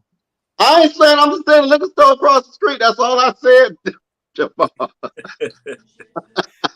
So she went in there, and they gave her some bad, sour, soggy corn, some sausage that if you looked at it, it just fell apart, and her food wasn't right. Her low country ball wasn't right, I guess. So they ain't gonna say that to you. They ain't gonna say that to you. I guess you on the contract. Somebody said that they only go there to get the food to feed to the fish. So that's terrible. All you go there to do is get the food for. I want my corn right and my shrimp. It's got to be the shrimp got to be right, and your corn got to be right too. So she went in there, and so they wouldn't give her money back, so she went to throwing a fit. Then she went to on Facebook crying about it. Then she made a TikTok about it, they say. Then she made a video about it, they say. So startup was a bad service, basically. So it's bad service. Right. Then the next morning, she went to the health department and reported to people. So that should have been enough. But now she got a young lady that's 21 years old, 22 years old, and I'm gonna play the video of this young lady. Linda jumped all over the young lady. I don't have time to put all the in all fairness. Okay, let me ask for the viewers. Would you let me? So hold on for the viewers. Hold on. Go ahead. So bad service. I'm already upset. I'm being fair. I'm upset. So was it something where someone provoked, or was kind of pushy, or was it I'm mad, I'm about to show out? Well, I don't know. We gonna find that out. Okay, I'm prepared because see, I don't know really got in trouble. He's not really cussing me out in the head. One thing about this platform, it is fair. You go find out the information for yourself. WTOC, WSAV, WJCL, WTGS, they don't tell you that. We tell you that here. Well, they want to mess with my food. Fair. You go find out what we're saying, and you can go investigate. We're going to give it all to you. Anyway, if you stop me again, I'm going to have to moot you. Yeah, that's right. So, James. Really benign. So she throws her food on the floor. I don't know whether they gave her money back or not, but then she started making all these Facebook rants, and people start jumping all over. So now I'm gonna play what KJ, the little advocate in not little, but she's a great advocate in our community, Kiasia. She challenged Linda. And this is her video from today. I mean, was it yesterday or today, Jamal? Whenever the incident occurred, yeah. It was yesterday. So here's KJ's on. Y'all look at this and tell y'all can make. Here's what KJ says. So I was dragged by a city council lady today in my city, and it is very much laughable, and I thought I would share with you all. So you can see my comment up here says, now if you could only stop selling out the Black community, we could get somewhere, because she was complaining about some seafood restaurant messing up her order and championing people to like cancel them and leave bad reviews and stuff. So I'm like, but you're the one who like consistently votes for damaging ass legislature for the Black community. So hey, you are a clown and apparently a coward too. Child, you trying to fight me with words is not going to work, old Slewfoot's little spawn. She then went on to say, everything I do is for poor and impoverished people, probably like you, who will see me work myself into the ground and still be mad but not throw a pie off a pie truck and stand in judgment. So I said, I can't even understand half of what you wrote, but I can read city ordinances and the names of people who vote for and against them. So bye, Miss Sellout. I will see you next election cycle or not. She then went on to say, so this young lady tried to come for me and on my page calling me a sellout.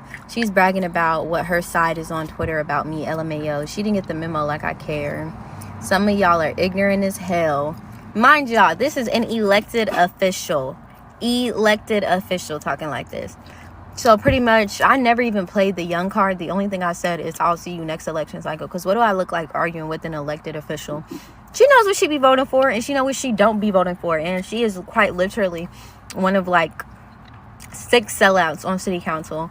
So I'm not even stunting her. I just want y'all to see, like, this is American political system. This is the American political system. Our politicians don't even have to use proper punctuation. She can't even spell. Not even trying to be ableist, trying to be elitist, none of that. But I want someone who can write a bill to, at bare minimum, be able to spell and punctuate said bill. She can't even do that right. So, Linda Wilder Bryan, I'm going to see you next election cycle, like I said. Bye. She going to be waiting on you at the door. Woo! So, Hey. Woo, man. So, Linda, you got hell coming because we coming. Man. I ain't going to do that. That little girl told her about her butt in a nice, beautiful way. And I don't even know the lady. I don't even know Linda. But hey, I got to go back and read that. That little girl. Hey, we might have to have her get her own show on this one. And you know, the young people, they don't like you calling them little, but you know, we over 60 right now, KJ. So we call everything little. Right. You know, Right. She went in. She gonna get y'all on that. She said she came. If you gonna write a bill, spell it right. She'll make a TikTok about me in the morning. Right. And that's what no rapper called beef. That's a beef, isn't it? Yeah. Look, I will say this though. You know, I don't want to put it. It's disappointing. It is disappointing, and you got to get.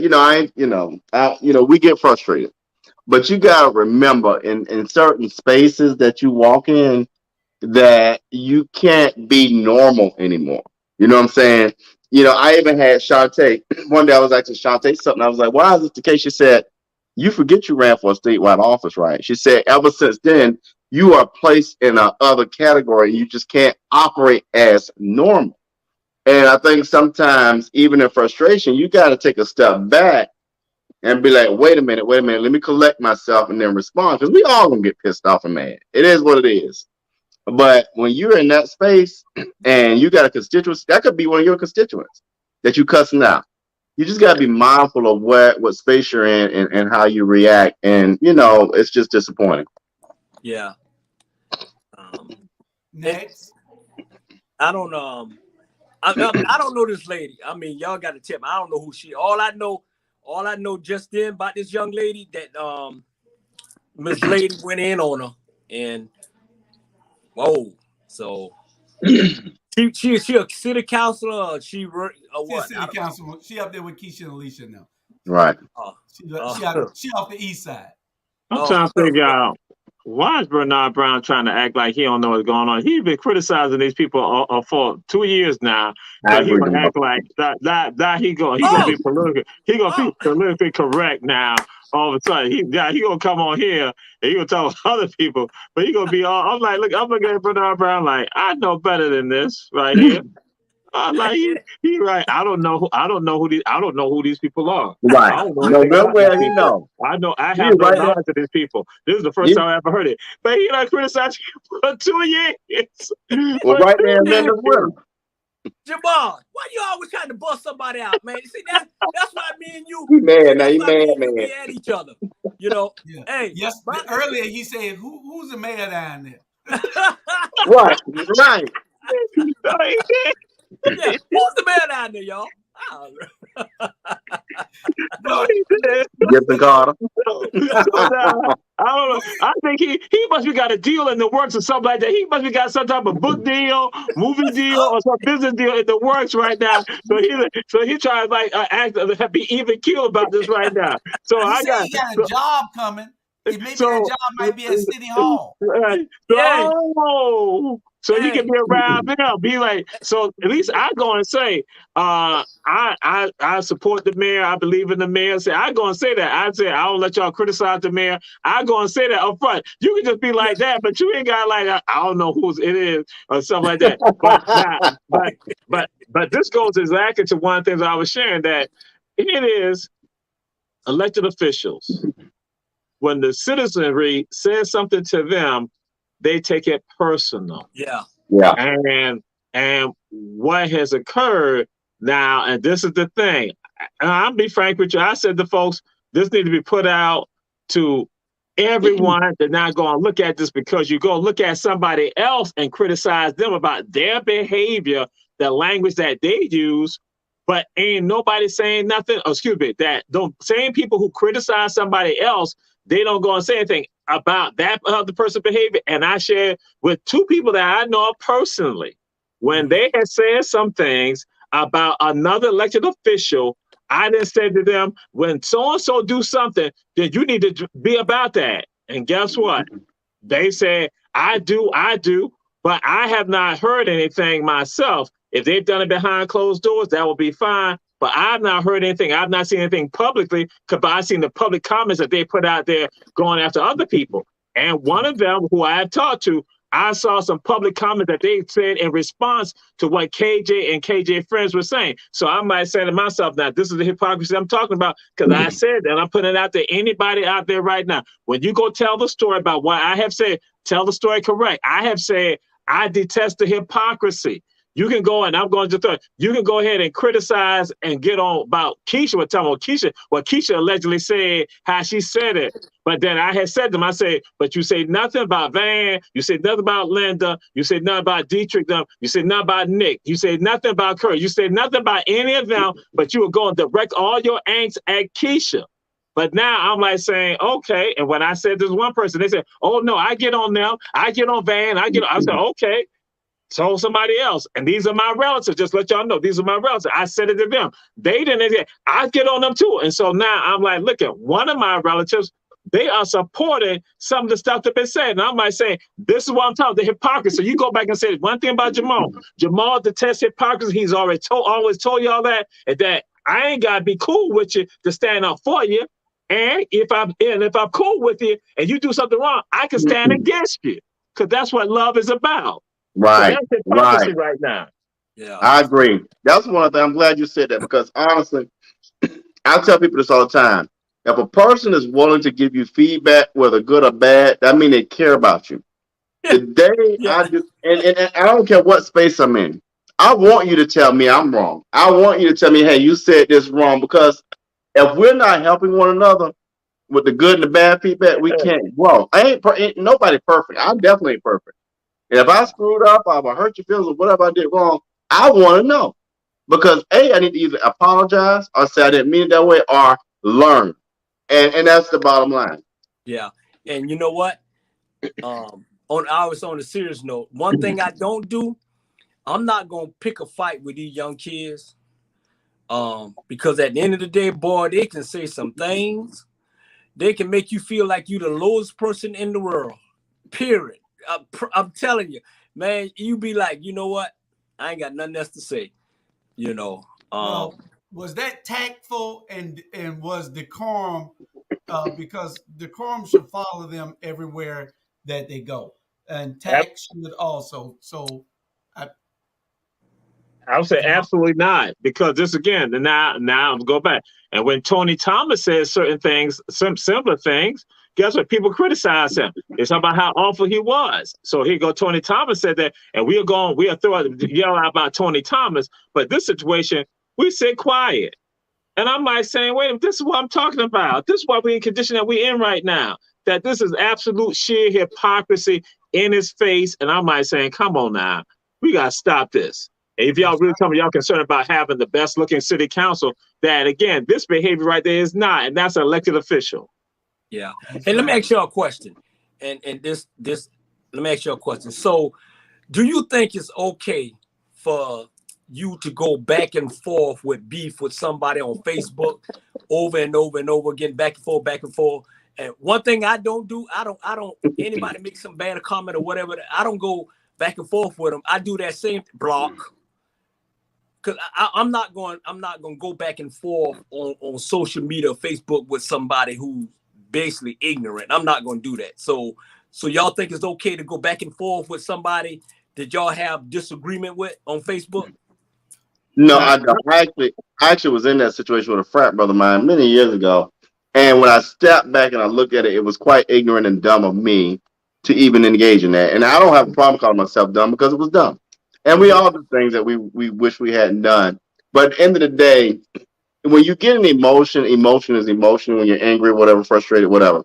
But take a moment. I tell people this all the time. What I try to do every time is just step back and say, what part of this did I play a part in? What was my contribution, right or wrong? And you got to be able to take away what your contribution was. Like I said, a part of growth is knowing that you screwed up. You're going to screw up. You're going to screw up tomorrow. You're going to screw up next week. You're going to screw up next year. But until you realize where you screwed up and how you can fix that is when that's called maturity. But if you ain't willing to realize that, then you always going to be in the same place. You know, it's the reason why you got a brain. It's called a thing. Okay. We got like 12 minutes left, 11 minutes left, and we need to make the good of those 11 minutes.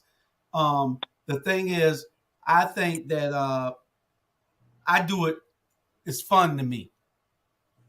I write. This is what I do. I'm Deion Sanders. I'm the shutdown corner.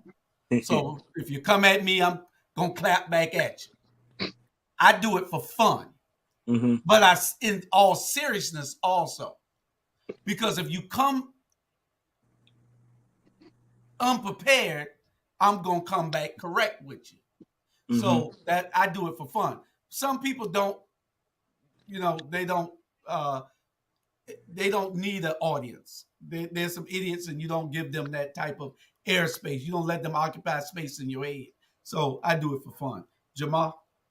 I was going to say for me, if it's individuals, I'm like, okay, individuals, that's what they want to do. I would suggest that they not do that. But individuals, I know, going to do that on social media. That's why I'm like, that's their right. If they feel they want to go ahead and do that, that's their right to do that.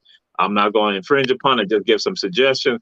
But if you are an elected official, my opinion is you don't do that on social media. If you are an elected official, elected officials should not do that. And I have said this to elected officials. Do not engage in people with this type of stuff on social media. Some of them have not listened to me, but that's my thoughts on that. An elected official should not be doing that. Yeah, that's correct. No elected official should even engage with a voter or a citizen in that type of right. We got a few minutes, but I need to get this here down.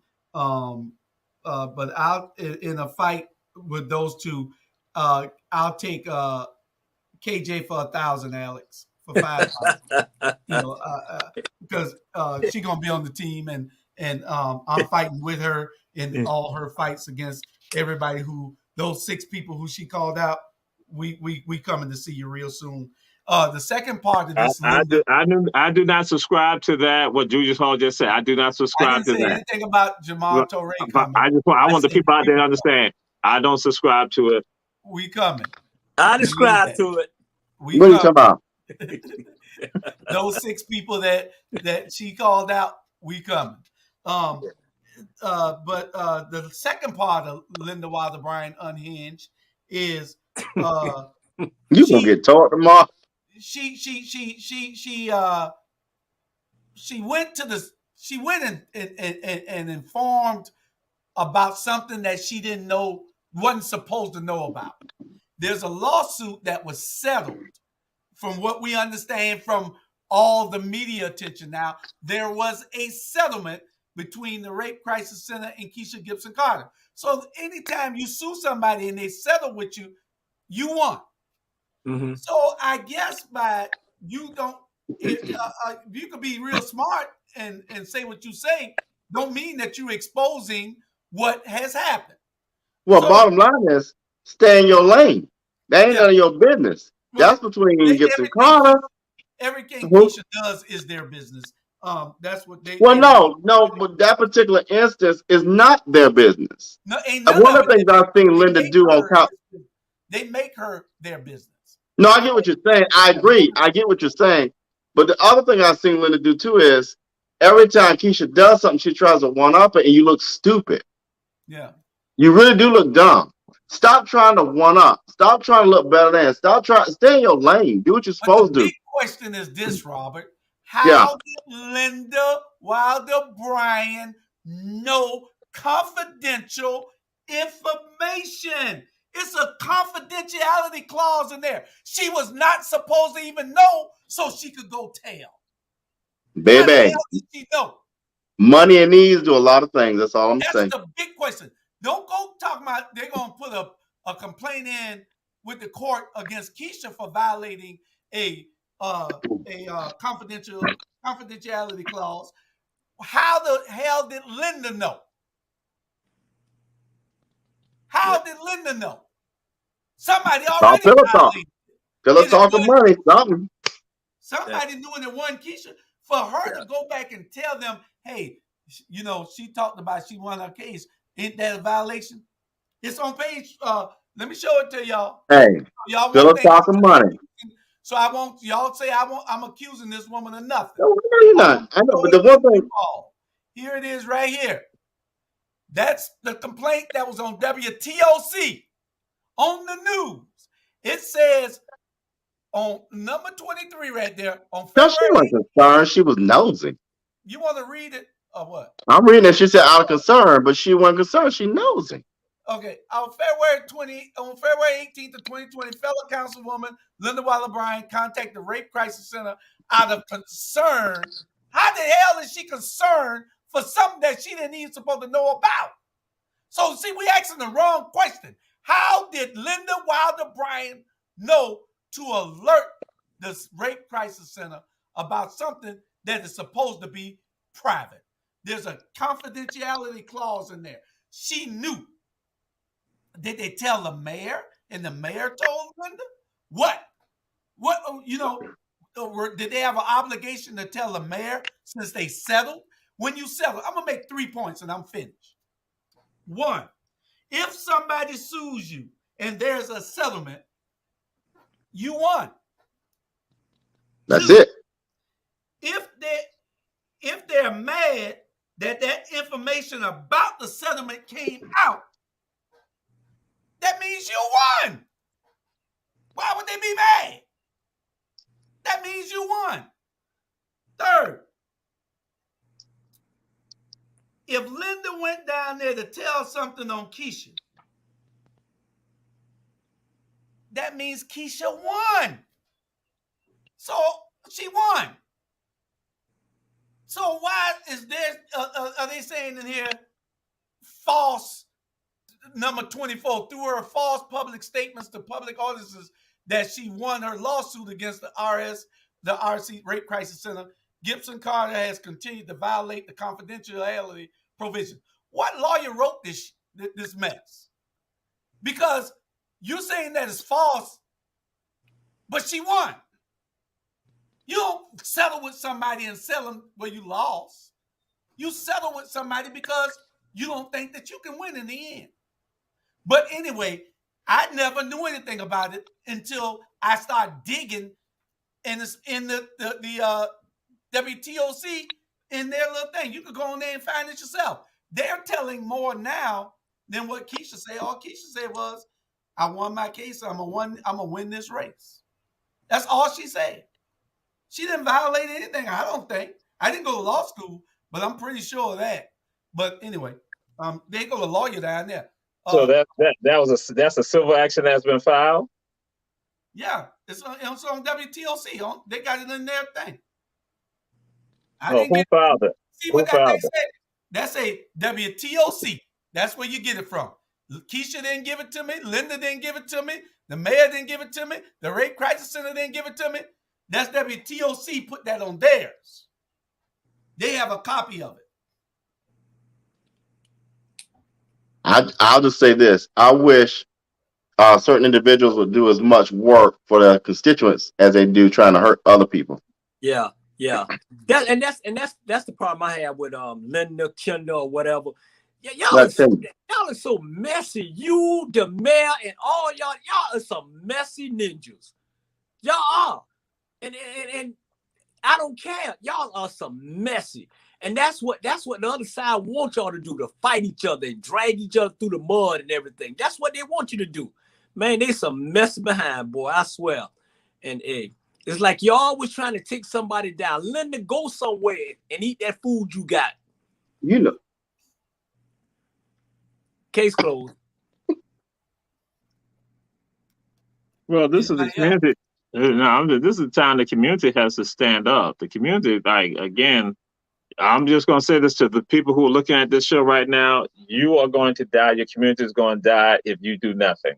If you do nothing, your community is going to die. You're going to die, and you're going to lose out. And then your children are going to lose out, and your grandchildren are going to lose out. And then you're going to be trying to figure out why all of us are lost in the same condition. It's because we're not doing anything. Again, and KJ said something before. She said, it can't be Mr. Jamal and I trying to save Savannah when we're talking about displacement. And so when she was saying that, it wasn't just she and her and I, but she's like, she and I see issues, we stand up. But then where are the rest of us with regard to this? And it got to be more of us. That's why this information has come out, what Jesus put out there. Folks need to be up in arms about this right here. And folks need to be calling folks out about it and not shying away from that.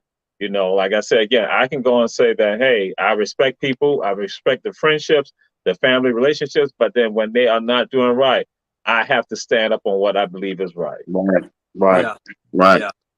And if I may, and I want to say this about Teray, because he's right. I'll never forget the first time I met Teray, and he didn't hold his tongue, and I appreciate that about people. And it was like, dang, we got to do more of that. If you're wrong, you're wrong. Right. And we got to end on that note. We are gone, people. Yeah. I don't have time to play You got it. The Great long show. thing. We got to go. See y'all later. Peace. All right.